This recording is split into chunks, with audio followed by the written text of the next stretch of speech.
0.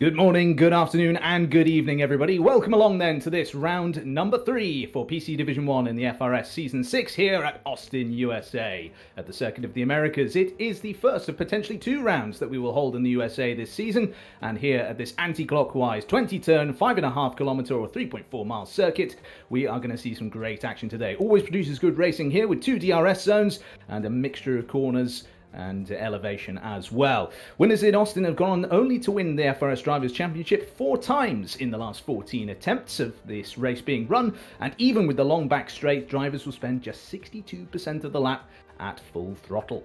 So plenty of opportunities for drivers in slower areas of the circuit, one of which being turn number 1 here.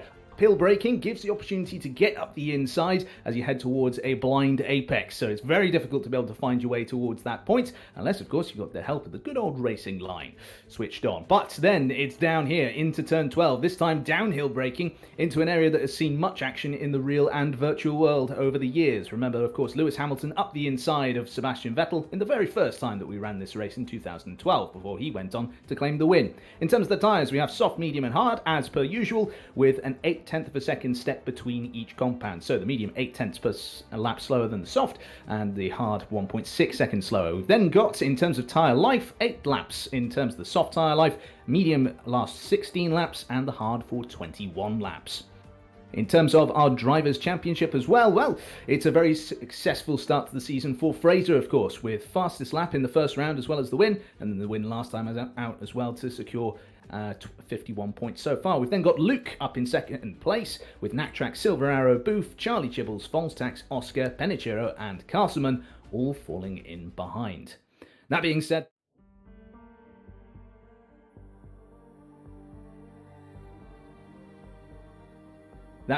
though, all these things do come to an end eventually, and I'm sure that at some point Fraser will end up dropping the ball, or will have a championship contender rising above them in a race so far this season. Welcome along then. My name is Daniel Gilligan, and alongside me in the virtual commentary box this week is well, nobody. We do have somebody in the virtual control room, and that is Raymond. To those of you who are on the Discord and know him well, of course, it is his first time, so be gentle with him. But I don't foresee any problems whatsoever. I think he's going to absolutely smash it today. And in terms of then what you can expect to see in this race, well, as it's only me commentating, first of all, it's hashtag Team Sexy Voice all the way, everybody.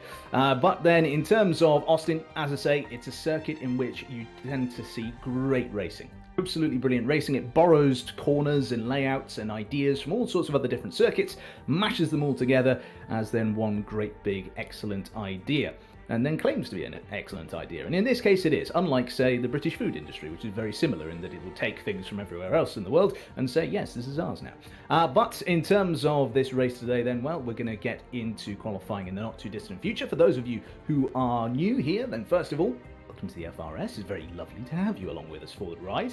But in terms of what we are likely to see today, then in qualifying, I expect to see a very, very close field, particularly in the top end. The likes of, well, we've seen on that championship standings table there, the likes of Fraser, the likes of Luke, Elliott, Spike, you know, all these drivers, they are going to be right up there close to one another and having a grand old time. It's setting times very, very close to one another. We've seen gaps of just hundredths or even thousandths of a second between the drivers here in Div 1, because of course with equal cars you've got equal opportunity, and it comes down to your skill. And if you're skilled enough to get into PC Division 1, then the likelihood is you're going to be very, very good. And if everybody's very, very good, then everybody's going to be very, very close to one another. So as we have a few of our beauty shots around Austin here, we're still just waiting for the last individual to get into the lobby, I believe. But then we should have everybody. and we should be able to get cracking as a result. We've got currently 19 drivers ready to go, and then, of course, those of us in the spectator roles as well, all readied up and raring to go for this one. Now, in terms of previous successes at this track, well, as we were talking about in the intro there, in the 14 times that COTA has been used in the FRS across all of our 6 seasons so far, across various divisions and platforms, only 4 times of those 14 times have drivers gone on to then claim the driver's crown. So it could be that if Fraser continues their recent run of form and ends up getting a win at Austin, then they're either going to end up making that 5 out of, well, however many it will be after this weekend with the amount of races that we're running, or it will be another statistic that goes in the way of how it currently stands. You know, we could see that maybe if Fraser wins this, maybe it's a bad omen. Maybe it's an idea that maybe they won't be able to actually bring home the title this season, which I'm sure for them would be an enormous shame. We've got flashes on the screen, of course, of how other championships are doing within the FRS so far, with the points, valid up to and including the results of last weekend at Spa. Of course, a fantastic race in PC Division 1. As it was throughout the divisions, really, and this is really truly a fantastic circuit to go racing around. I am starting to see now everybody is readying up in the lobby, so we should be able to go into qualifying in the not too distant future. We've got about 20 seconds in the countdown now, unless of course we get some drivers readying up when they're supposed to be. And there we go, they've all readied up in time. That's lovely, isn't it? We'll see, this is why we're on the ball here in Austin. Bonhomi saying in the chat, looks like a hot one in Austin. Well, it certainly looks that way on our preview video here, but whether that tends to then be the thing in the race itself or in qualifying, well, we'll find out in just a few moments' time. Gally saying, let's go Alpine. And that, of course, being a big shout out to Spike, of course, who returned to Alpine for this season, missed out in the first round, and then came back in fine form, despite the fact that I believe, I could be wrong about this, but I believe they still don't have any force feedback on the controller because of various patches to the game. And if my screen is lying to me right now, then they are everybody's loaded it. But yeah, great effort by them. Went P2 in qualifying, despite those problems they may or may not be experiencing, as we are now into qualifying now, so the clock will start to count down. We'll explain the format of our qualifying sessions here in the FRS in a minute for those of you who are new. But yeah, it's been a very good start to their comeback, to defend their title and go for the third championship. It's unheard of in PC Division 1. Still no force feedback for Spike, says Gally in the chat. So there you are then. And yeah, things are not great for a driver if they're not able to feel what their car is doing. But yeah, if they've come out, they've been able to get themselves P2 in the first round, and then were the unlucky victim of a first corner collision, in which it is fair to say that they've played no part in other than being the victim.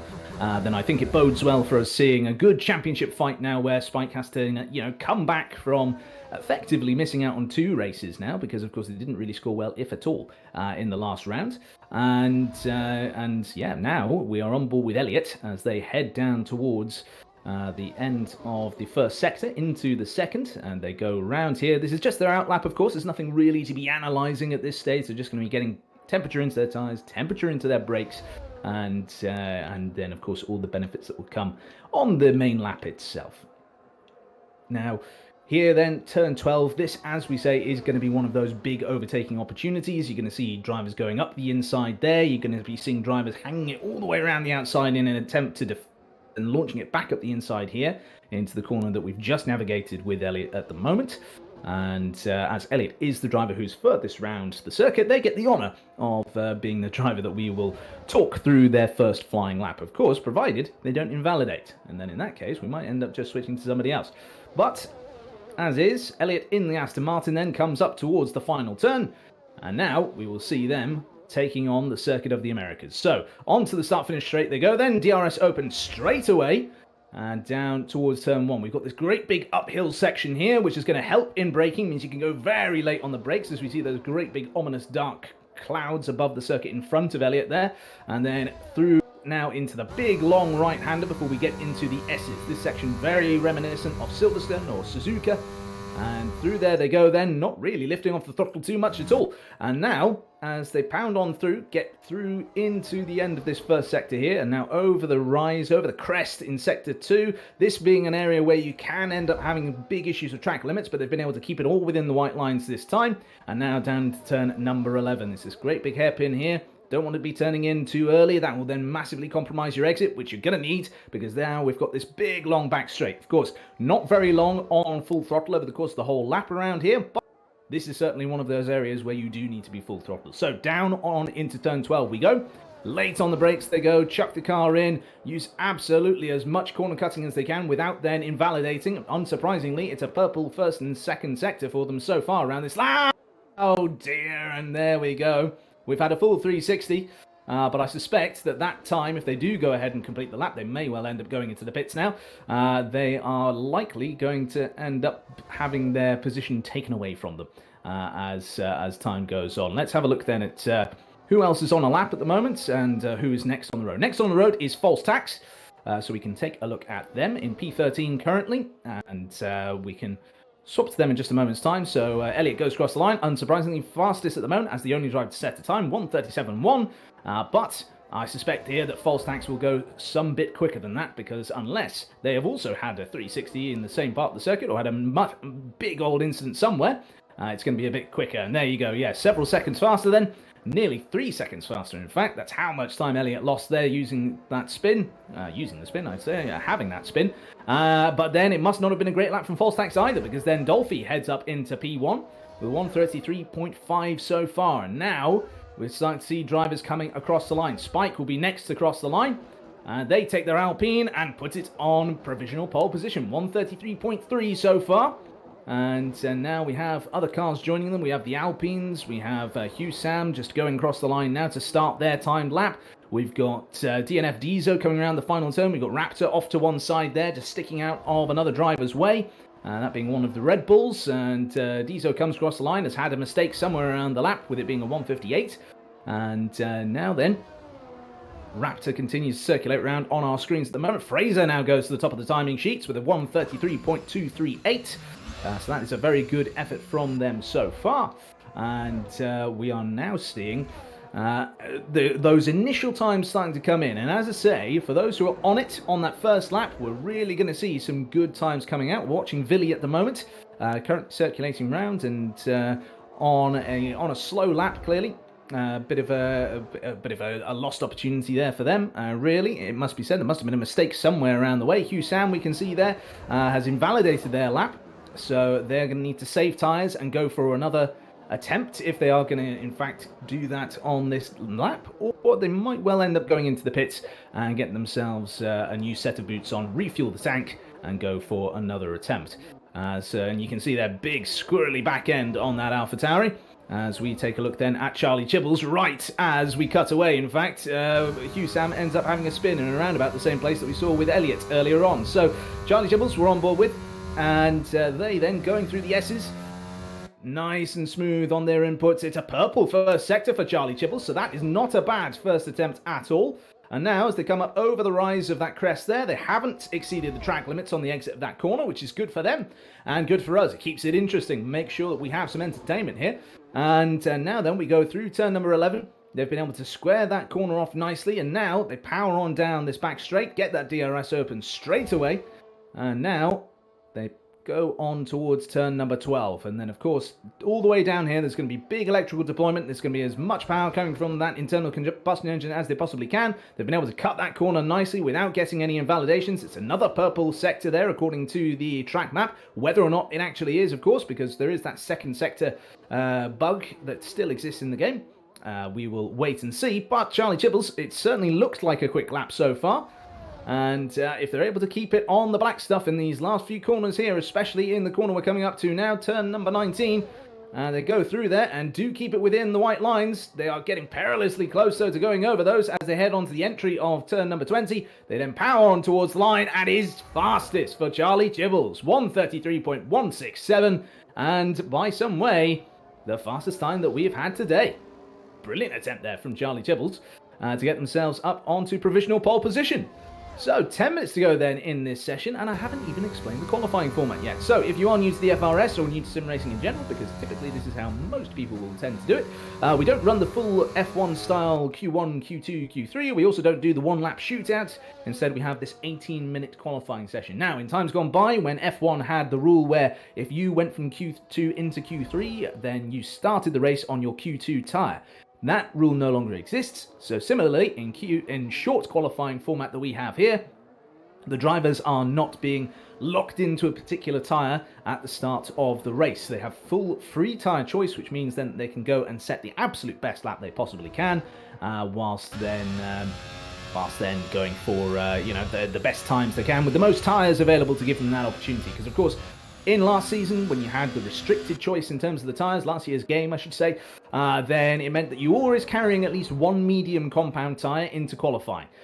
Partly because you could then maybe use that if you started in the top 10 to then get a start on the medium tyres, but then of course it meant you had one less set of tyres to go for that additional lap. Maybe you had the opportunity to go faster if you'd had another set of soft tyres. This year, no longer a problem. 4 sets of softs in qualifying this season in this year's game.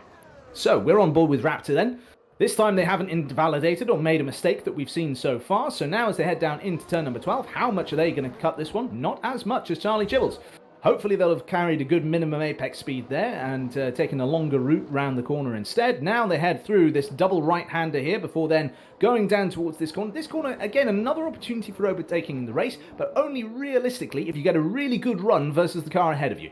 Because the car ahead can take a much wider line, which means they can then be slower in getting towards that apex, but when they get there, they're going to be going an awful lot quicker than you if you go up the inside. So you need to be there, you need to be able to send it up there inside nice and early and let them know you're there. Through the final turn then goes Raptor, and up towards the line they go, and it's P10 for Raptor so far. 1.2 seconds slower than what Charlie Chibbles has been able to manage so far. So surely, for Raptor, a driver that we know is very quick indeed, there will be opportunities for them to go all the faster, as we see a Red Bull just now parked on circuit in front of them. We now go to Fraser in the McLaren, of course having a absolutely fantastic season so far, seeking their second title in the FRS in PC Division 1. Only one driver has ever done that, of course, and that is the driver currently lining up behind them on the grid, that being Spike, the only 2-time champion in the FRS PC Division 1. Of course, in other divisions we've seen multiple champions already, but PC Division 1, the competition has been so fierce and so close that we have not seen that until last season. We may well see it repeated again this season, but who will be the multiple-time champion? We'll wait and see. It might even be someone new. Might be somebody who's still warming up to the game and to the driving model. Who knows? Fraser then, on a very good lap so far. Purple second sector, according to the track map then. And they head through this double right-hander once more then. And what you'll see then, a number of drivers doing. We've seen it when we were on board with Raptor. We've seen it when we've been with Charlie Chibbles. But that second part of the right-hander, they don't tend to go towards the apex. They tend to try and straight line the car as much as possible. Through then the left and then into the very tight left. That's that one we were talking about earlier on. We've now then got Spike on top of the timing sheets with a 133.018. Will Fraser be able to beat them? Will Fraser even be able to get into 132s? We'll find out in a second, and it is! It's a 132.7 from Fraser. That's a fantastic lap. Absolutely brilliant lap then to go 3/10 faster than Spike. That being said though, Spike of course, as we established earlier on, that was a brilliant lap regardless, because of course they have no force feedback in their controller. So Fraser has got that extra sensory input to be able to tell what the car is doing. And now we see the Red Bulls here working together. Luke is on a hot lap. Dolphy seems to have given them a tow there down the back straight. And now Luke will continue round through this third sector. They've got a little bit of traffic ahead of them. Cars that are on hot laps themselves and therefore have no obligation to get out of the way, would not get into trouble for impeding or anything like that. It sounded like a bit of oversteer or a bit of wheel spin at least for Luke there coming out of that slow left-hander. Now we go through the long few rights through turn 19 then. Are they going to keep it inside the lines? Yes, they do. And then the car's head go into the pits, so maybe they were not on time laps then, as it turns out. And up towards the line, a little bit of oversteer, and they improve, but only by 0.07 of a second there. So I think if not for a bit of wheel spin, bit of oversteer here and there, we could have seen a much bigger improvement from Luke, possibly even dislodged Charlie Chibbles from third place there. Would they have been able to get Spike off Razor? I doubt it, though. So now then, we switch our attentions to the man currently at the back of the field with no lap time on the board. They have invalidated their current lap as well. So For Hugh Sam, this is not the session that they will have been hoping for, not the droids they were looking for, as it were. But around turn 11 they go then, they'll head down the back straight. We will have a look at who else is in a good position. Oh, crikey, and Dizo, their teammate, that I've just switched to, with the slowest time that's currently posted so far, but not last, owing to their teammate not having set a time. They've decided to go for a little bit of a half spin throughout that lap there. So again, they've just lost the grip in the tyres there, possibly overheated them. Of course, we saw drivers struggling with that in the first round in Spain, and things were not particularly good for those trying to run a bit more adventurous rear tyre pressures around that circuit. Even at the lowest tyre pressures, it was still a struggle to get around corners like turn 3 at Spain, and potentially with the high sustained loads we see here in Austin, we could be seeing similar perils for the drivers here as well. Charlie Chibbles then comes around the final turn, heads towards the line then. Now, will they be setting the timing screens alight? Not quite. No, they improved by 1.2 tenths there, but it's not enough to even dislodge Spike from second place. They are within less than 300ths of a second of Spike, actually. So it's a very good effort, but they are still a good 3/10 or so shy of what Fraser's been able to manage. And Fraser, of course, has plenty of time to go out and improve on that time. So really a Herculean effort by Fraser so far. The current driver who's on an outlap and therefore most likely to set a time in the near future is this man, Elliott, who is coming around the final corner, goes across the start-finish line and will start their lap. Up towards turn number 1 then we go, with this uphill braking section here, and then hitting that apex nicely before then perhaps being a little bit cautious with wanting to use all of the runoff there at the edge of the circuit. Didn't go all the way out, but now, as they go through the S's, they are using those apexes as much as they possibly can. A little bit of a lift before then pointing the car and squirting the throttle to then try and get themselves through the S's as quickly as possible. And now then, up and through this first part of Sector 2, it's looking like a good lap, but maybe not spectacular from Elliott so far. We've got drivers then getting themselves ready to go for their next laps. We've got some drivers now starting to leave the pits, going onto their out laps as Elliott opens up the DRS and heads down the back straight here. And now then we go down towards turn number 12. Will they get the braking right? Will there be any lockups or anything like that? Not that we see, but they're a bit wide of the apex. So again, you're going to have to hope there for Elliott's sake that it is at least carrying a good minimum apex speed. Now, in terms of their laps so far then, at that sector split, they were about 2.5 tenths up on their previous best time.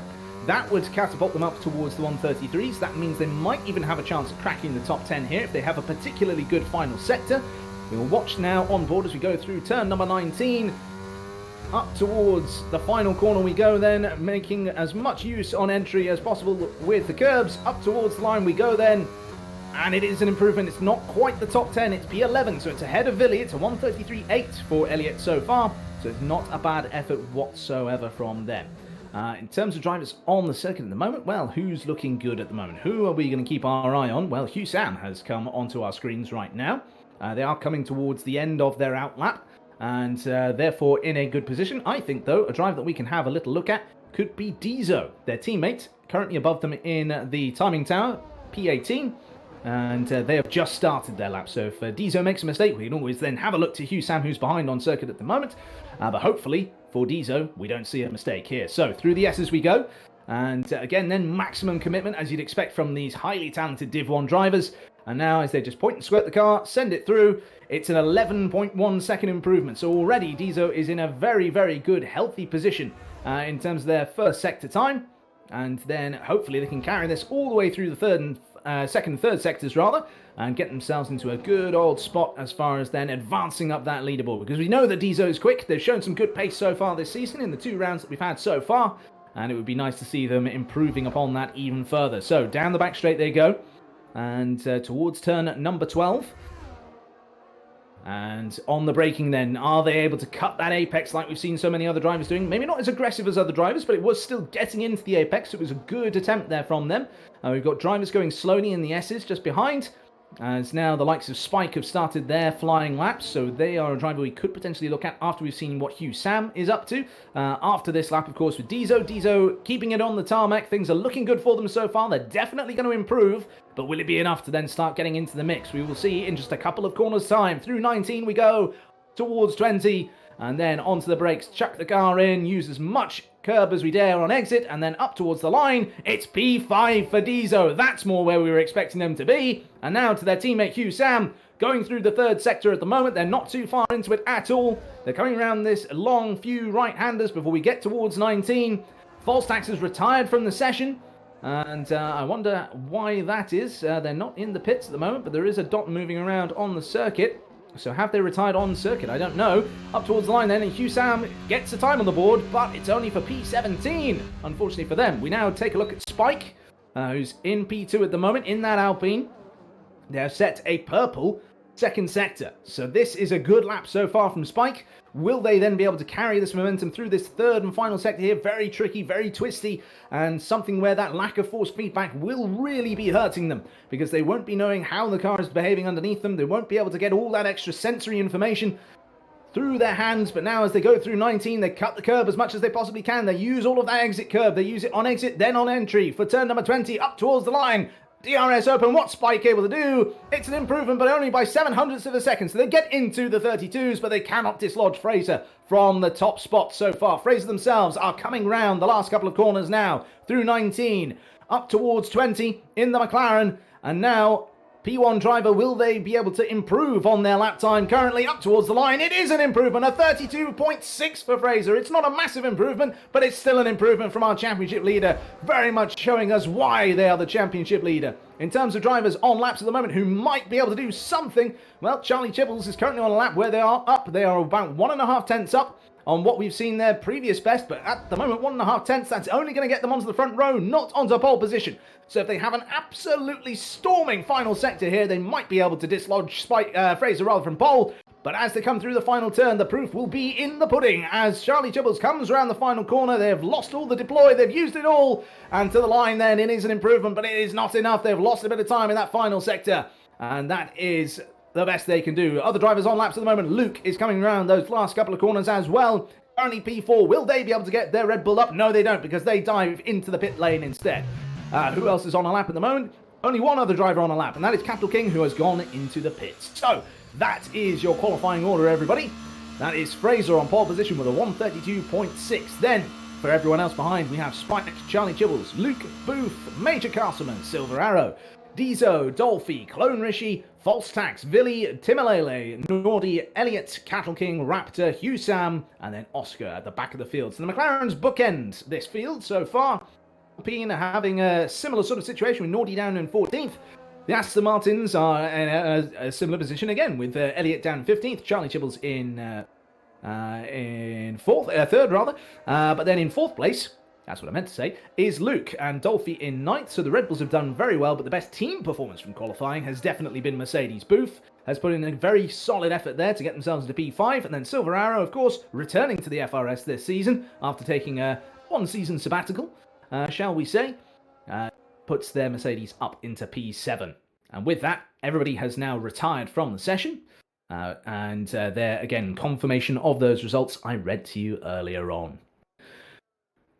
So, there we are then, folks. That has been qualifying, and we now just wait for the drivers to all finish out the session on their own screens, and then they'll be dragged through into the next session. We can see there the timer is now starting to count down, 25 seconds at the most, until we then start to head into the race and onto the grid, where the drivers, of course, will then make their adjustments to setup, things like the amount of fuel that they're putting in the car. They might adjust the front wing angle, all these various bits and pieces that then factor in to their race preparations. They'll also select, of course, their tyre strategy, and that is going to be particularly key around this circuit, because at Austin, it is this mix of needing straight line speed to defend down that big long back straight and through the start finish straight as well to a certain degree, but then you do gain massive amounts of time from having a good stable car in the corners. And if you're able to then eke out those tyres, of course those hards can go over 20 laps, the mediums can go for about sort of 15-16 laps, I think it was, that we were saying earlier on, and then the softs only 8 laps. But of course, within those tyre lifespans, there's going to be the effective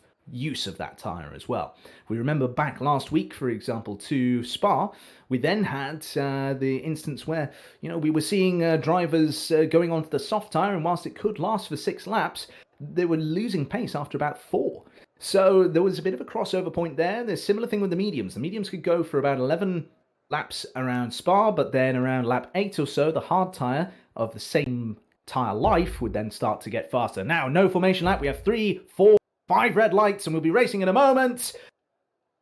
Lights out, and away we go then in Austin, and the first start here looks good for Spike. Spike has had an excellent start off of the line there. Fraser really bogging down, and they've lost 1 but 2 positions into turn number 1 there. Charlie Tibbles has gotten up the inside, but with the longer line and being able to carry more speed round, Fraser is able to get themselves back up into P2 in this race. They've lost 1 position off at the start. We're then seeing drivers making their way all throughout the field. Falstaff has had an absolutely brilliant start. They've gone all the way up into P8 there, off of the line. And now we see that Fraser has gotten in front of Spike even. It's now a fight for the lead. It's what we've been hoping for all season long. It's been a bit of a Fraser one-man show in the first 2 rounds. And now Spike has been overtaken through the S's section, and as we now head down towards turn number 11, then tyres are still cold, of course, on all these cars. Spike goes very deep on the brakes, tries to then hook the car around the corner as much as they can, and then blasts down on exit. They chase on after Fraser up this back straight here, and this is where they are going to be vulnerable. But also, Spike is vulnerable to Charlie Chibbles behind, and equally then, Chibbles is vulnerable to Luke.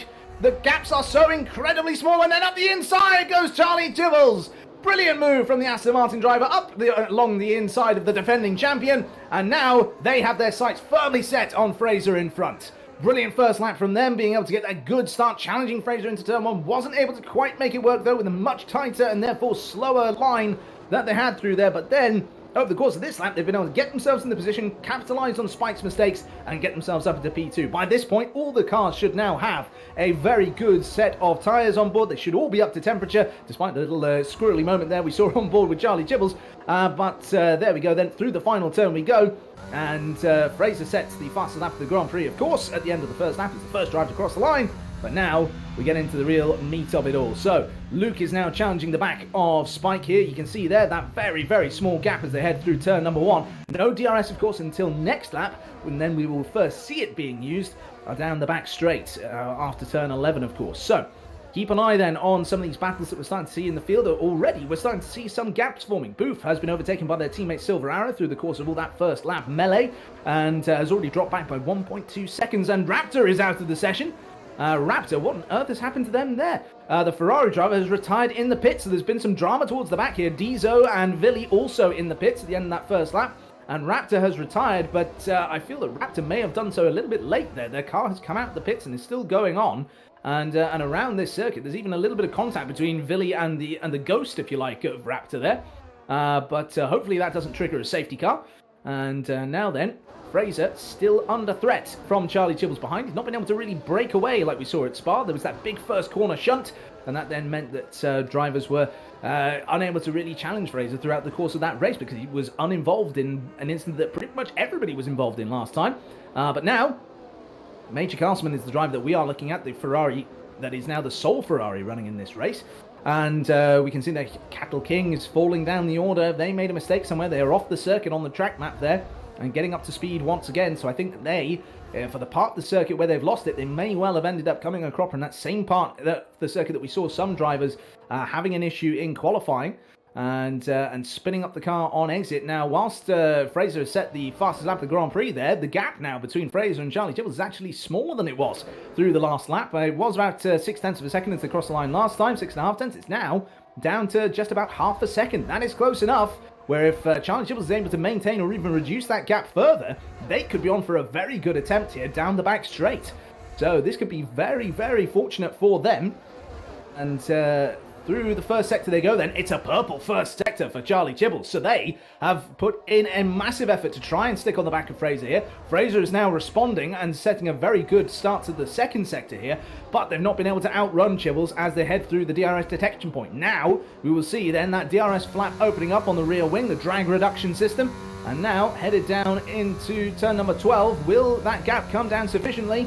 It doesn't look like it. It looks like maybe Fraser running a very low downforce setup and therefore able to just keep ahead in the parts of the circuit where it matters. They might well lose time through the tight and twisty bits, but as long as they can keep ahead through the straights, that's the area where they're really going to benefit. So, as we now continue to watch then, and look at this, round the outside, Booth is attempting it on Castleman. Castleman shuts the door, But that means they then have a very tight line through the left-hander there. That means then that Booth has a little bit of an up and under on them there. They're not able to get alongside, but they have a much better exit. And that means that Mercedes is now just honing in, keeping nice and close on the battle that we see there between the Ferrari and the Silver Arrow, but not Silver Arrow themselves, of course, who are further up the road, 2.4 seconds ahead of the Ferrari that we are keeping track of here.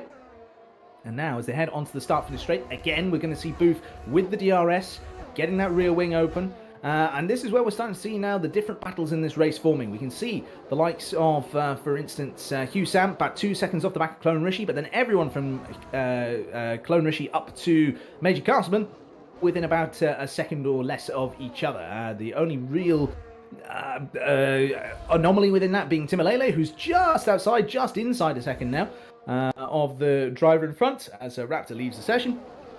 And Charlie Chibbles then still maintaining a good gap to the to those up ahead, but it's this battle here for P6, 7 and 8 is the one that we're going to be interested in here. I don't think we're going to see much action for the top 3 positions for a little while, possibly even top 4 or 5 positions. But look at this then, False Tax has the rear wing open. They are just within half a second of Booth, who also is within half a second of Castleman in front. That means that potentially there could be a move on here, up the inside into 12, maybe, no, not on this occasion.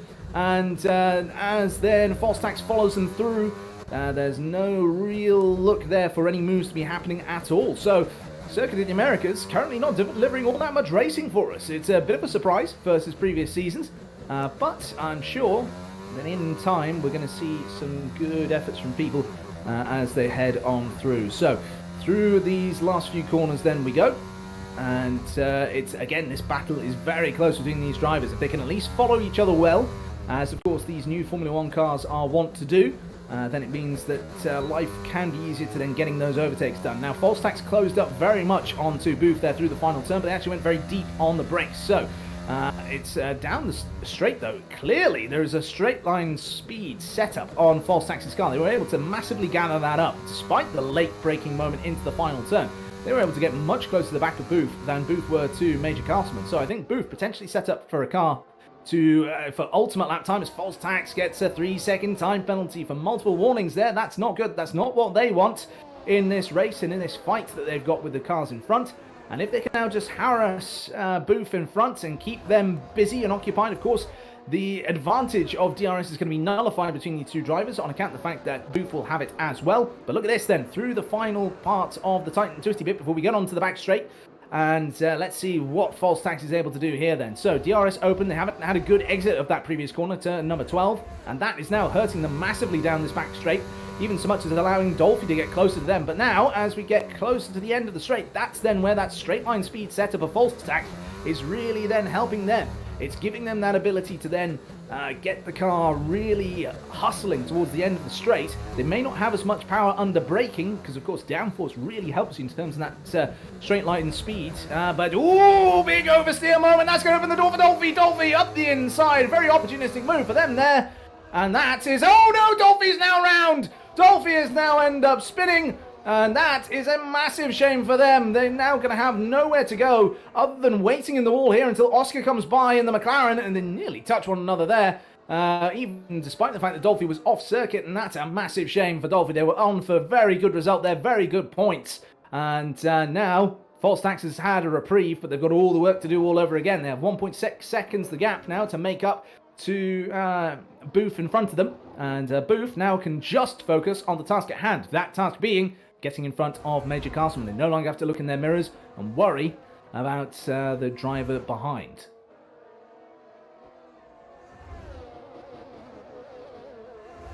Meanwhile then, in terms of our battles throughout this field, well, the closest battle on circuit at the moment is currently the battle for points. We've got Hugh Sam very close to the back of Timalele as they head down towards turn number 11 then. So close, in fact, that he could maybe have gone for an absolute Daniel Ricciardo-style dive bomb up the inside there, but they elected not to. They've gone for a line that looks very good on exit, and I think then that Timalele then has the DRS open, and they're doing a little bit of waving.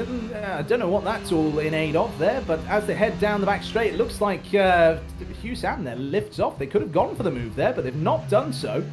And could this be then that the drivers are working together? They're trying to use one another's DRS to get closer to the back of Elliott and then maybe make some moves on Elliott. I don't know. But in terms of what we see for Hugh Sam there, it certainly looked like the move was on, but then halfway down the straight they just lifted off. Didn't really want to then continue. Dear, oh dear, they've gone round at that same corner that has caused so many drivers a bit of a problem in this race so far. And now they're pointing the wrong way and having to wait for so many cars to come by. The next car on the road is Dolphy, who's coming up towards the back of their car now. And big cloud of smoke being left behind there. Dolphy, don't collect him. That's the last thing we want to see. And oh dear, Hugh Sams has lit up the rear tyres. They've not been gentle enough after a spin. And they have then clouted the wall as well. They've lost the position to Cattle King, who also had a big spin early on in this race and is recovering as a result. And now we're starting to see some cars heading into the pits. That, in fact, is Hugh Sam heading into the pits. I'm talking absolute nonsense. There we go. It had to happen at some point, folks. And Hugh Sam retires from the session as well. They felt as though there's nothing more to be done. And they continue. Meanwhile, front of the field, we can see Fraser is having a good old time. And they are continuing to just be able to take advantage of this straight line speed setup they've got. They are losing time down the back straight here through the DRS that Charlie Tibbles has on board. But it's not enough time being lost, and as a result then the gap comes down to no less than 7.5 tenths of a second as they head through up towards turn 13, 14, 15, all coming up in quick succession. And then it's 16, 17 here in front of us as well, if of course I'm counting them properly. I don't know, I might not be.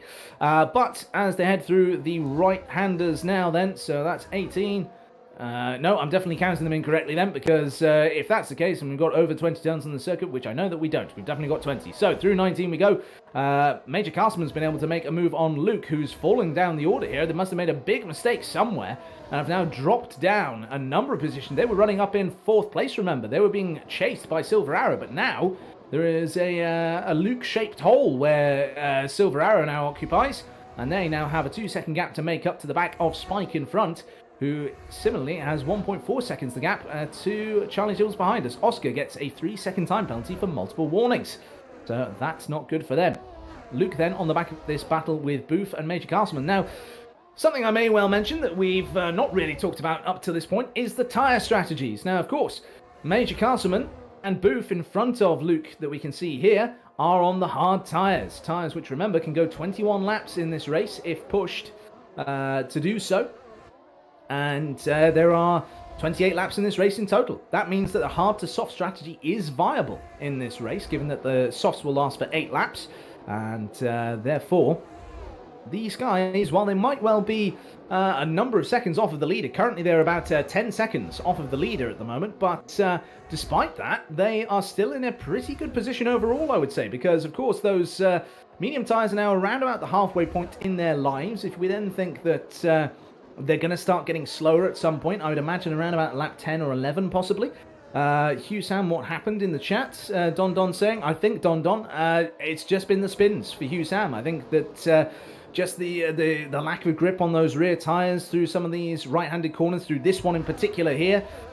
This is where, of course, my theory, having not practiced at all for this weekend in typical fashion, is that much like in turn 3 in Spain, by loading up that rear tyre, you're then creating too much temperature in the carcass and then you're causing a spin. That's my theory, but maybe Hugh Sam might be able to jump in the chat and confirm or deny that for us. But Luke then, that we're still continuing to watch here, racing up towards turn number 1, DRS open, but not able to make any real impressions on Booth here.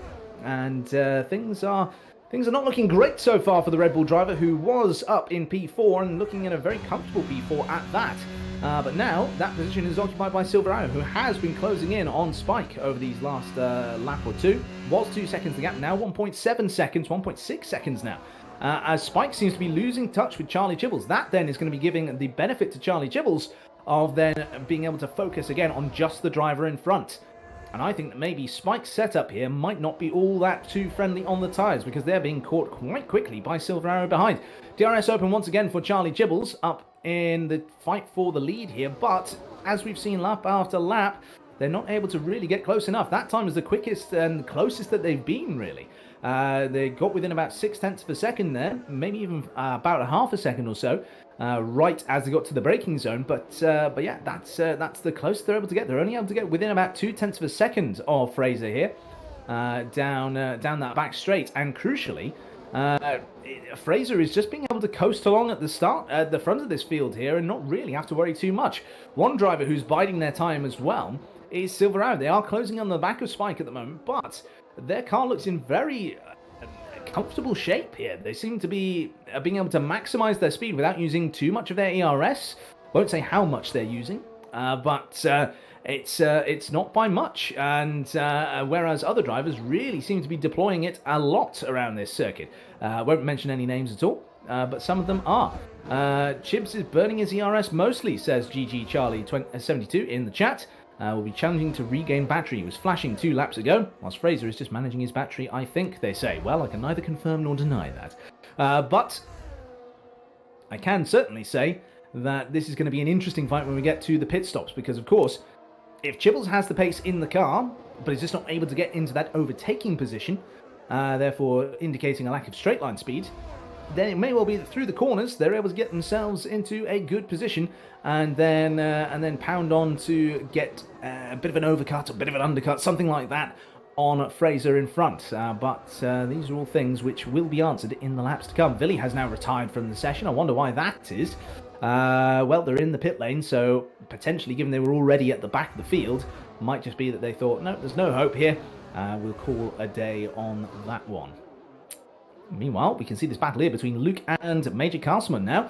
Luke's been able to get by Booth at some point whilst we weren't looking. And then we've got this fight here for the last points paying position. We've got Timalele versus Elliott. They're going side by side through all the corners here. And Timalele will now have the inside as we head into this next corner here. That means they're going to have a good run through there. But then, because they're on the inside, they've got that much tighter line, which then means that Elliott can swoop around the outside. He goes to the inside through this next right-handed corners. That means they're up the inside there. Is it all over? It seems to be for now, but this then means that heading on to the start-finish straight, I believe this is going to be DRS for Elliott. I think they may well have just been just behind. No, I'm wrong. I'm totally wrong. It is Timalele with the DRS. So they now head on through, and False Tax has decided now is the time to come into the pits. So we'll monitor their progress, watch their future with great interest as they head out of the pits and see where they are relative to everybody else. But big oversteer moment for Elliott there, headed through turn number 1. Things relatively calm on Timalele's side, so now as they go through the S's, the gap is still under half a second here. And now as they head through towards the end of that first sector, it's still good times here for the pair of them. Only about 3/10 off of their personal best for Timalele. And now as they head over the crest, over the rise in the mid part, or the early part rather, of sector 2, down towards turn number 11, the gap is still relatively small between these guys, less than half a second. And now if Timalele can maximize their exit speed here, which I'm not sure they've done, then they might have an opportunity here with the DRS. So DRS open, they're going to head down towards turn number 12, then the speed will just pile on and on and on, but they're not really able to gain very much at all on Elliott here, and Elliott now maintaining that position in P3. But now we should look at P5 here. Look at this battle between Luke and Major Castleman. Look at this now. It's the same as what we've been seeing with Elliott and Timalele just a few laps ago. Last lap, in fact. But now, Major Castleman and Luke side by side for a few corners there. And Luke still coming off the second best. Excuse me, talking far too much here on this broadcast, all on my lonesome. And big oversteer moment there for Luke. They've really lost the back end of the car there. That's going to make them super vulnerable to Booth behind. And now we see on Booth's perspective just how close they are. They could chance a move up the inside, but they don't on this occasion. And we see Luke there wide of the apex, but then maximizing, sort of V'ing off that corner in a Sebastian Vettel style to try and maximize the exit there. And that's everything that we would expect from drivers trying to maintain maximum defensive position in this race after collecting themselves from a mistake. But you can see from how quickly Luke has then been able to get back under a second from Major Castleman that Major Castleman is potentially struggling here. Despite the fact that Booth is on just as old medium tyres, which are starting to show signs of wear at this stage. We've seen that with the big oversteering moment out at the final turn.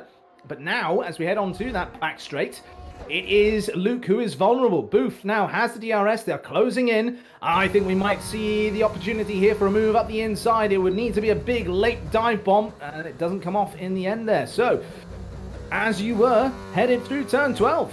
And this circuit then proving not to give us quite as much racing as we were perhaps expecting here.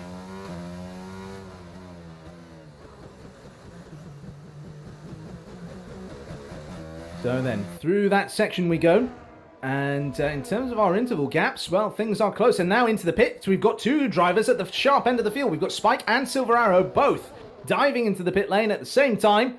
And that means then that we've got these guys headed into the pits. They're going to be able to recharge some of their ERS here as well, which will, of course, help those drivers who were running out of it.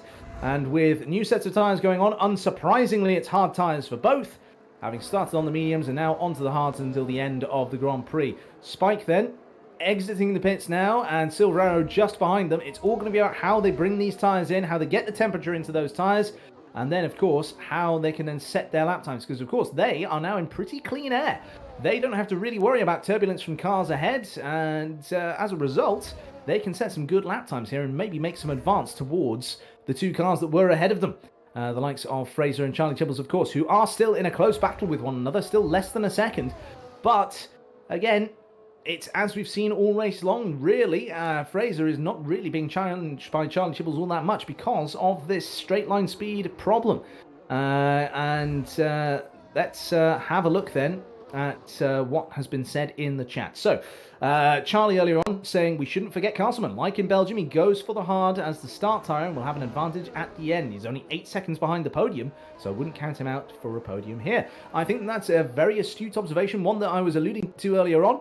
Castleman, of course, in a good position, is managing their tyres, is still setting good lap times.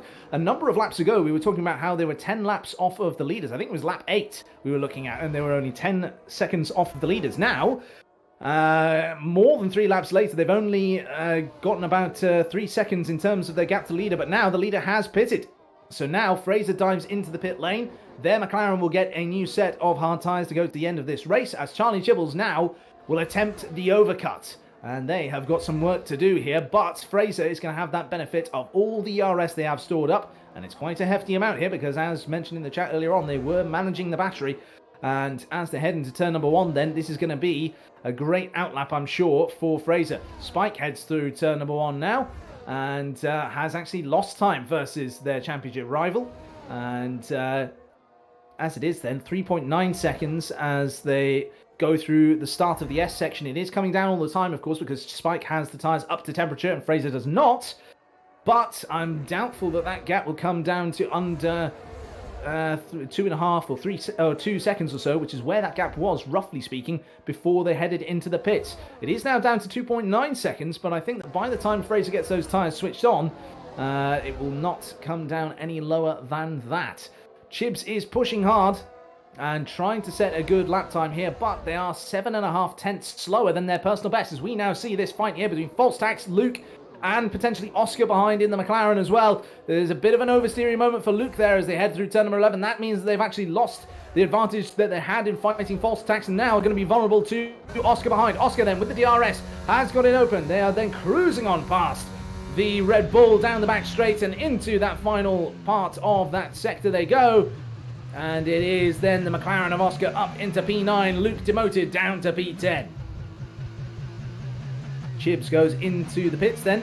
That means Major Castleman will be the leader of this race in just a few moments' time. Chibbles, of course, going onto the hard tyres. The Aston Martin pit box a little bit further down the way than the Alpine one, so they will be able to come out there a little bit further down the way, and I think they may well have gotten the overcut sorted here. Look at this! They're just coming out of the pits then as Fraser is coming up towards turn number 1, and if Chibbles can place the car properly, as they've done, look at that, they're able to hold off Fraser. Now, how long can they do that? Because, of course, they've got the cold tyres. Fraser has got those tyres up to temperature, and round the outside goes Fraser in a move that is perhaps very predictable there with the cold tyres on Charlie Chibbles' car, but that initial defense there, it was very good indeed. Spike now can potentially smell blood in the water, is seeing Charlie Chibbles just in front of him with those cold tyres, and now has that opportunity to get onto the back of them. They are within a second, and crucially, Chibbles is not off Fraser now. So, Charlie Chibbles then has that opportunity to get onto the back of Fraser with 1 lap younger tyres, maybe make something happen towards the end of this race, but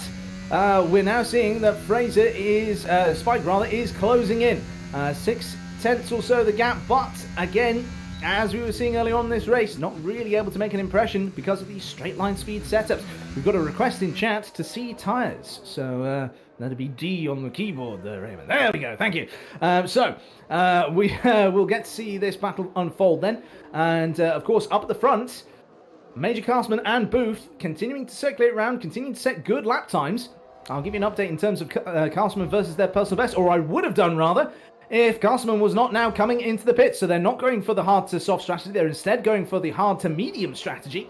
And now then, they will go into the pits. Now, where will they come out versus those cars they were racing before? Well, it's going to be a little bit further down the way than what we saw with the likes of Fraser and Charlie Chibbles a lap ago.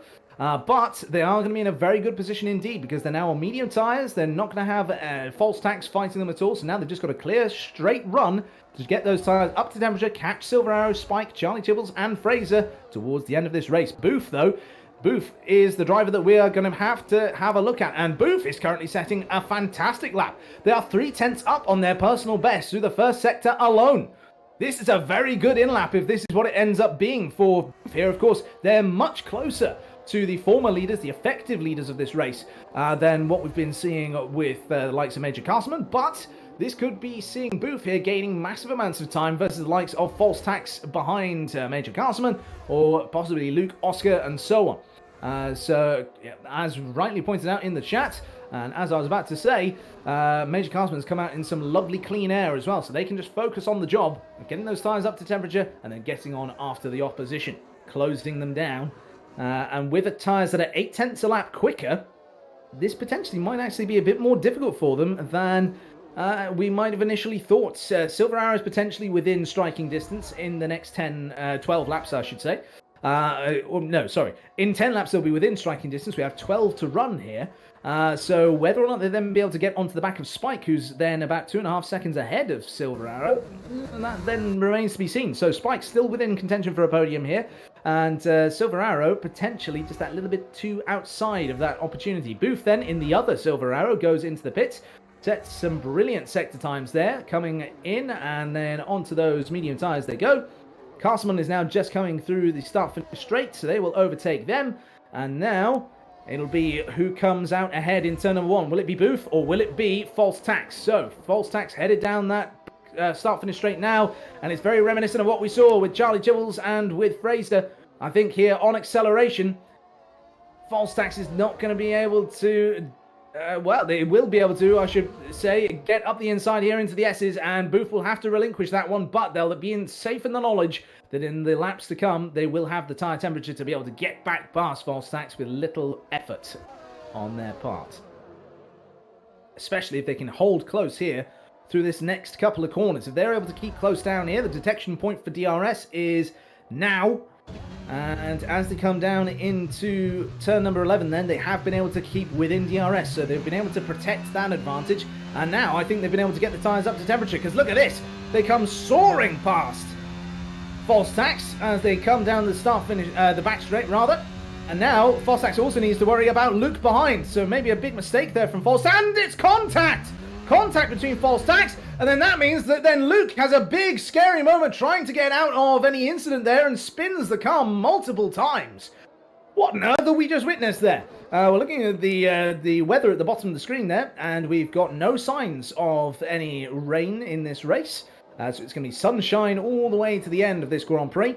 But now then, that is the long and short of that battle there. We were expecting something perhaps a bit more protracted, but no, Booth has just been able to get by. Luke's made a big mistake, and False Tax has presumably made a mistake as well somewhere as well, possibly linked to that contact as well. So there we are. Booth very lucky indeed to come out that way, and as I say, that Bonhomie in the chat says just as much as well. Shambles, as befitting an FRS race. Rightly so there from Charlie in the chat. So, to give you an update then in terms of what is happening throughout this field, well, closest battle currently is Timalele on the back of Elliott for that final points-paying position. But then, outside of that, we're not really seeing any majorly close battles. Clone Rishi is about 1.2 seconds off the back of Timalele. We've got 1.7 seconds, the gap from Charlie Chibbles to Fraser, and then 1.4 seconds from Chibs back to Spike. And then Silver Arrow 2.5 seconds back. Major Castman's then got 6.3 seconds to catch up on Silver Arrow, which they are doing mightily quickly, it must be said. And Oscar gets another 3-second time penalty there. And that's a shame for them, because that means they now carry 9 seconds worth of penalties, which means that they are in some danger now of being overtaken by Dolphy towards the end of this race. Dolphy themselves have 6 seconds worth of time penalties, so it's not quite a position-losing state just yet for Oscar, but these things can change very quickly indeed. So far, I'd say the driver that we should be keeping an eye on for the future, if not for right now, would be Major Castleman, because they seem to have some good pace on these medium tyres. They're catching by that sort of 8 tenths or a second or so per lap that we would expect based off of what we saw earlier on at the start of the show with the offset in terms of the tyres. And now, as we continue to watch this this fight, shaping itself out, shall we say, Silver Arrow has gained themselves a 3-second time penalty, so if Castleman's able to just gain another 2.5 seconds, they've got that P4, but they're going to want more than that, of course. They're going to want either a podium or even possibly the win, but for the win, I think they're going to need to generate some really, really quite special lap times here, because of course the hards are going to be nice and consistent all the way through to the end of this race, and so therefore they're not going to really be bothering them anymore. There's been a big mistake then for... Oh, now that makes things interesting. There's been a big mistake on the exit of turn number 1 for false tax. They're out of this race, and a full safety car has been deployed as a result. That means then that Fraser all of a sudden has a decision to make here, as do Charlie Chibbles and Spike. They could go for the soft tyre. It could get to the end after this safety car period, but Major Castleman is on medium tyres that are not too old at all. They are able to get to the end of this race. They're only 3 laps old here, so they don't need to pit at all. And as a result, if anybody ahead of them pits, I think that they will then drop behind the Ferrari as a result. And if the Ferrari is able to then keep out on relatively fresh tyres, which realistically only had about 2 laps or so worth of actual full speed running on them, because of course most of this lap has been done under safety car conditions, and then through the next few laps are going to be under safety car conditions as well. Will this mean, no, the front 4 cars do not come into the pits? So that means then that Major Castleman is going to really inherit a good position here. Now, Booth has decided to go into the pits on this lap. Will they chance the soft tyres? Yes, they will. So all of a sudden, we are now shaping out for a very interesting final few laps in this race. Luke is also in, so Booth's position is protected. They're going to be no worse than 6th position during this safety car period. And now, Luke, Nordy, both into the pits as well. Elliott is chancing it on the mediums, and they're going to continue on past all those in the pits, except maybe Luke. Luke, I think, no, they will get past Luke as well. So Booth has been able to protect that 6th place, as I say. And now, we're seeing all sorts of different tyre strategies playing out here. Everybody at the back of the field, of course, nothing to lose. They've got all these chances here to get into a queue with everybody else and then get chasing on after them. Major Castleman has now gone from potential winner of this race to potential second if Booth is able to get those tyres switched on and then really make inroads on them. If I was Booth, though, sensible way to play this is let Major Castleman do some of the heavy lifting until you feel that you can do much better. Because if you fight with Castleman at the start of the stint, when the two of you are on the much faster tyres, then you're going to be in a bit of a tricky situation and then trying to then fend them off whilst then also getting onto the back of the cars in front.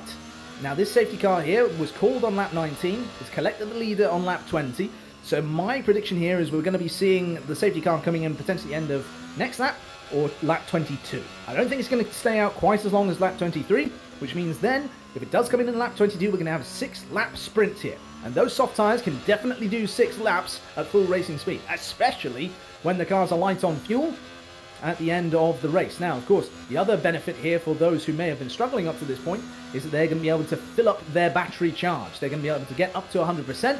If they had been in the doldrums before that, then that's great news for them. If they've been one of those who've been saving up ERS quite effectively, the likes of Fraser, for instance, then that is all of their advantage being wiped away. And Silver Arrow has now chanced going into the pits here. That's going to drop them pretty far down the order, I think. I think that's going to drop them as far back as possibly Luke. But they've decided that the hards are not worth the risk when you've got medium and soft shod cars behind. So they've gone to the soft to try and then defend themselves as much as they possibly can here. They're definitely going to lose position to Luke. Will they lose position to Nordy, though? That's the real question here. Nordy is now using their ERS, and they've been able to do it with no delta to stick to after coming across the start-finish line. Nordy has then floored it and gotten past Silver Arrow. So Silver Arrow might be regretting that now, because now they're in the field with drivers who've been on soft tyres for just one lap, so there's not going to be much in the way of degradation here. That now means that the leading 3 cars in this race are all on hard tyres. Major Castleman, Elliott and Oscar on mediums. Diesel also on hards. Strangely enough, I think that somebody needs to have a word in their ear and say, hey, everybody's on soft, just get onto the soft tyre or you're not going to be able to compete. But yeah, there we go. So this is shaping up now to be an interesting end to this race, I think. Being pointed out in chat, 1 lap too late for Silver Arrow. And that's, that's an unfortunate position for them. I think I'd agree. I think that, yeah, 1 lap too late for them. Because the other thing that we've got to bear in mind, of course, for Silver Arrow is they are carrying that 3-second worth of time penalties. Which means they're going to need to set some really, really fantastic lap times, get a lot of overtaking done. Otherwise, they're going to finish outside the points here in this race, even if they start to clamber back up the order. So, Fraser under pressure from Charlie Chibbles, and there, safety car in this lap, not on the end of lap 22. Ooh, let's get ready to go. This is going to be an interesting restart here because, of course, Fraser can't be too conservative in allowing the safety car to get away. They need to keep temperature in their hard tyres, which are now slightly worn, and so it will be that much more difficult to get temperature into. Spike and Chibbles will be wanting him to do the same as well, because they, of course, are in a similar position. And now we're just getting ready to go. Fraser then, as we see from this off-board shot, it's continuing to go, and now I think they've gone. That is Fraser going. They are using ERS. They're trying to just pull as much of a gap as they possibly can, but I don't think they've been able to catch Charlie Chibbles napping here. And instead, Chibs is now just within a half second, less than half a second out the final corner. They're in fact catching massively down this start-finish straight. And could this be a move into turn number 1 for Charlie Chibbles? I don't think it's going to be, but it's going to be a move into turn number 1 for Booth. Booth goes up the inside of Major Castleman on those soft tyres, making good use of those softs, and then Castleman trying to then force Booth off to one side, but Booth had track position. He wasn't going to be intimidated. And now through the S's section, look at this. This is how much those tyres are switched on. They're now right on the back of Spike here as they head up through this second sector now, through these slower corners. And look at this, the leaders are not able to get away. Now down onto the exit of the corner here. They've got the inside. They're going to be able to get up the inside of Spike down into turn number 11. This is a fantastic strategic play by Booth. Look at this then. They go into turn number 11. They have the inside. They've got a fantastic exit as well. And Castleman's been able to follow them through. They are now steaming down that back straight, and Spike's dropping down the order like a stone. They're not going to be threatened, I think, by Luke down this back straight here, but Luke themselves might be threatened by Elliott. If Elliott are brave on the brakes, they're not. But now look at this then. It's just 7 tenths of the gap, 6 tenths of the gap from Booth to Charlie Chibbles and Fraser in front. This is now fight for the win for a driver who has absolutely nothing to lose so far in this championship. They have had some good results so far, but they've not had a race win. Those have both gone to Fraser. Fraser, who is now less than a second ahead of them in the dying stages of this Grand Prix. Through the final turn we go then, and Booth is so incredibly close now as they go across the start-finish line. Of course, that is not going to be any sort of DRS this lap. That will be enabled next lap. So they've still got some harder overtakes to do here, but they are incredibly close and very much in a good position to do so. Now, last lap they had the benefit of drivers on hard tyres not getting those tyres up to temperature, the likes of Spike, for instance, and to a certain degree, Major Castleman. But now, those tyres are up to temperature, so whilst they're nowhere near as quick as the softs, they are going to be in a much better position to defend. However, I think through these corners here, they're going to be able to carry so much more speed, be so much closer. I say that as they then lose a bit of time over the top of the hill there. But as they head down into 11 here, this might be a good opportunity come calling for Booth. Now, Booth needs to not burn so much of their ERS. If they do that, then it's going to mean the drivers in front are going to be able to use that ERS in defense when DRS comes online. Now then, down the back straight we go. Things are very close between Booth. We can see as well this battle here with Luke behind as well. It's two fights going on at the same time. We can't keep track of both of them, but Booth goes up in a P2 this race. As Luke still slots in behind Major Castleman, Booth is now going to have to hang it all the way around the outside. There's a bit of contact between them and Charlie Chibbles. That then means that Chibbles is out of shape. They've now lost 3 positions in just a couple of corners, and they've now got to settle for that position that they now find themselves in P5, as now Luke heads up onto the podium. Major Castleman loses out to them.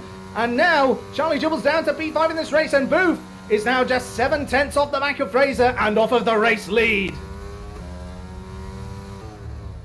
Look at this then, Charlie Jibbles is going to be not too happy with that. They may feel as though they were not given enough space there. They've got now this speed down into turn number 1. They might be able to compete here with Major Castleman, but it's going to require some bravery which I don't think they are willing to chance here. And now into turn 1, it means that they are very much in P5, but the battle that we should be looking at is a battle for the lead of this Grand Prix. Let's have a look at Booth here in the pursuit of Fraser. They've been able to bring this gap down now from about 8/10 in the last couple of corners to now under half a second. Luke gets a 3-second time penalty, which may well be crucial at the end of this race. That means that your effective P3 is Major Castleman. And now, look at this as we head down towards that DRS straight. It is coming up here. Now, Booth has burned a lot of ERS getting into this position. Fraser has managed to keep their head, keep cool, and now, as we see then, more grip on the softs. DRS for Booth, but that straight line speed setup for Fraser, and a lot more ERS. Are they going to be able to defend? It looks like they might be able to. It's getting closer, though, as we head down in towards turn number 12. It looks like there's a look to the inside from Booth, and Fraser goes for the early defense there, but if Booth is smart, they can get up the inside into this one, and they certainly threaten it. And now, that's Fraser going deep, and now look at this, Luke is up in the action, and Dolphy, Booth, all the names, they're now on the inside, and they take the lead of the Grand Prix. I'm losing my voice, I hope it doesn't get any more exciting towards the end of this Grand Prix here, but now look at this then, Fraser getting back up the inside in the right-handers, but now as it goes to the left-hander, it's then advantage to Booth here, and Booth is now still alongside them as they go down into the final corner. They've got to leave them space, and now those soft tyres giving purchase to Booth. They get the DRS open, which of course Fraser does not have, and now into turn number 1 they go. Fraser is going to lose the lead of this race. Might they also lose P2? They might do if they're not careful, because Luke here is looking threatening. They're going to have a good run now towards turn number 2 and the S's section that will follow. And now look at this here, they're all practically pushing each other through the corners, and now Booth goes up into the lead proper. They're not alongside anymore, and Fraser has to settle for second best. Now then, Luke is now challenging Fraser in this race. They have, of course, got that 3-second time penalty, but with just 3 laps to go in this race, can they clear Fraser by 3 seconds? I'm not sure if they'd be able to. Fraser is still within DRS of Booth, so they might well be able to counter-attack here with much more ERS in the battery available than what Booth has got. You can see that flashing red light on the back of Booth's car, but there is no such light flashing on Fraser's car. But Luke here is coming back with a vengeance. The Red Bull is threatening the former race leader, and now as head down towards turn number 12, is this going to be a fight here that Fraser has to concede? It might well be. Round the outside goes Luke, and this is the racing that we were hoping for earlier on in this race. Fraser then defending to the inside, as they maybe should have done more aggressively last lap, when of course it was Booth trying to get up their inside and then did so successfully. And now Fraser is just having to drive on their mirrors. They're having to look behind them constantly as Luke is trying to get up their inside. Major Castleman is trying to get up the inside of Luke as well. So this is all a case of if someone makes a mistake in this queue, all the cars in the world are going to go past you. And now Fraser has lost the DRS, crucially, to Booth up in front. That means now that any sustained attack from the cars behind is going to be that much more difficult for them to defend. And now as the DRS opens up on Luke's car and does not open on Fraser's car, it's just that straight line speed setup that is now helping the McLaren driver. And Luke is massively helping Booth, as rightly being pointed out by Nacktrack here in the chat, and giving them that opportunity to pull away. But as we head through the S's section here, I have a suspicion that maybe the best of those soft tyres has left us. Now it's going to be a question of tyre management and track position management as well to try and keep those cars behind. Now Fraser is really burning the ERS to try and keep within DRS distance of Booth in front, and as they do so, I think advantage now realistically moves to Major Castleman in the Ferrari. Castleman now has DRS. They have ERS in overtake mode as well as they close up towards the back of Luke. Now if the best of those soft tyres is gone, you can bet that the best of the mediums is still there. But as they head on into turn 12, it's as you were between all those drivers. Further back, there's no signs of any overtaking being done, and Charlie Chibbles picks up another 3-second time penalty, which gives them another big problem and a big head scratcher to deal with. Fraser is now trying to stick onto the back of Booth, who is desperate to get away, and if Booth can just keep this gap now as they head through these corners here, then it will mean that, yep, as they go across DRS detection, Fraser will not get DRS down the home straight. Now, if that is the case, then of course, Fraser may well be able to use ERS to keep within touching distance. Major Castleman now picks up a 3-second time penalty. That means now all of those in P3 to P6 are now carrying time penalties. It could mean that Spike is potentially on the podium now, but my maths is not good enough to be able to figure that one out in a hurry. But Booth now is just got 2 laps to go until they can bring home the bacon and bring home a good result here. The best result, you could say, with a win in this race. Now, 8/10 the gap as they head through the S's section. There is still some life in these soft tyres yet, it must say. But as they head over the crest and now down towards turn number 11, that gap is now about 8/10 of a second. So they are going to still be under threat from Fraser behind. Now, Fraser is cautious in battle, I think it's fair to say. They will go for moves if they are on, but they are not necessarily the driver who goes for a lunge, a move of desperation, shall we say. But let's have a look then at what they're able to do. And into turn number 12 we go. Silver Arrow has been able to massively recover from their position earlier on in the safety car period. They are threatening the back of Major Castleman here. Of course, have that time penalty themselves. And things are very, very, very close indeed. Fraser's now gotten within about a half a second or so of Booth. Made a mistake! Booth has made a big old mistake, and the hopes of a nation die with that spin. Booth. Oh, and it's a massive shame for them. They're now down in P8. That becomes P9. That will, of course, be P8 again in this race. And no, contact! They didn't need to do that. They didn't need to go for the move with Dolphy. Dorothy was carrying the time penalty.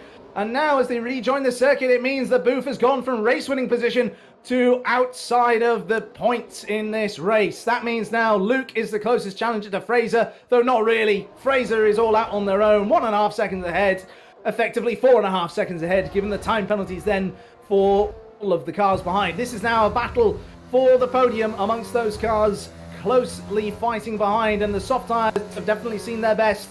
And now Major Castleman threatens the back of Luke here. Luke will not have DRS off the back of Fraser as we head down towards the back straight. And the Ferrari then is also under threat from Silver Arrow. Silver Arrow has been able to nurture and care for those tyres in a good way. And that might mean then that they might be able to get onto the podium themselves. If they can get by Luke, then that is the podium come calling, I'm sure. Now then, down the back straight we go on this final lap, remember, of the Grand Prix. It's a close fight. It's a fight that's getting closer all the time. The Ferrari goes up the inside of the Red Bull and is able to get that move done. Closes the door quite roughly, but leaves a little bit of space. The Red Bull now dives it back up the inside, and now there's a bit of contact between the Mercedes and the Ferrari. Now into these tight corners here. Will the Ferrari go for the move? Yes, they do, but they're hit from behind by Charlie Chibbles. They're hit from behind by the Aston, which means they go into the side of Luke, which means Luke loses the position to Silver Arrow, and crucially now Spike, out of nowhere, is able to get into a podium-winning position. But now we must go to the lead, because through the final turn, after a tumultuous post-safety car period, Fraser comes home to win the US Grand Prix. Silver Arrow comes home in second. Spike then inherits that second position, and Elliott, out of nowhere, takes third position on the grid there. That might end up going backwards if there are any post-race penalties to be done there, but Spike then comes home in second. Silver Arrow in fourth, Luke in fifth, Clone Rishi in sixth, Timalele seventh, Major Castleman eighth, Cattle King ninth, Charlie Chibbles 10th, Diesel 11th, Booth 12th, Oscar 13th, Dolphy 14th, and then to round out our order will be the Alpine of Nordi.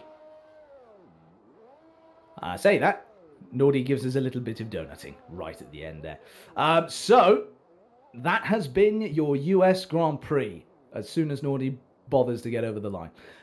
So, there we are then. Well, that was an interesting race. We were not visited by the technical gremlins, thankfully, but we were certainly visited by some overambitious drivers, I think it's fair to say, into certain corners. And, well, that is a shame for those who were in good position. No fault of their own that those incidents happened. And you got to have a massive, massive, hole in your heart for poor old Booth. They have lost the car there, perhaps just overdriving a bit too much. Lost the car on exit of that slow speed corner. and then as a result ended up losing potentially their first win of the season. They were certainly in a good place to get it. Whether or not Fraser would have then gotten them on those hard tyres remains to be seen. But as the drivers all celebrate then, it's Fraser taking 3 out of 3 for this championship so far. And Spike claims their first podium of the season, gets up there into P2. Fantastic recovery drive from them. Silver Arrow, another great recovery as well after dropping really far down the order with the safety car period and that late decision to go onto the soft tyre. And then, of course, Elliott having a very good race as well to come home and steal that podium from Silver Arrow through virtue of time penalties. So, as it is then, that is your order. I'll run that through very quickly one more time for you. So that is Fraser, Spike and Elliott on the podium. And then Silver Arrow, Luke, Clone Rishi, Tibbet Lele, Major Castleman, Cattle King, Charlie Chibbles, Deezo, Booth, Oscar, Dolphy, Nordy, False Tax, Villy, Hugh Sam, and then Raptor to finish out your order. So, that was the US Grand Prix. Do keep an eye on this channel if you have enjoyed today's racing and want to see more racing over the course of this race weekend. Then drop us a follow. Have a look on our socials as well. We are FRS Motorsports on most things, I believe. And yeah, it has been absolutely fantastic to have you all for company today. I would like to extend a big thanks to our man in the virtual control room, our virtual director for today, Raymond. Not able to join me on comms, but that's absolutely fine. I have soloed this one. We'll pay the price for it in the morning, I'm sure. But there we are. So that has been your round number 3 in PC Division 1. Thank you very much for watching, everybody. Keep an eye on this channel and on FRS Community channel as well on Twitch, twitch.tv/FRS Community for our other races going on this weekend. Thank you very much for watching. Good morning, good afternoon, and good night.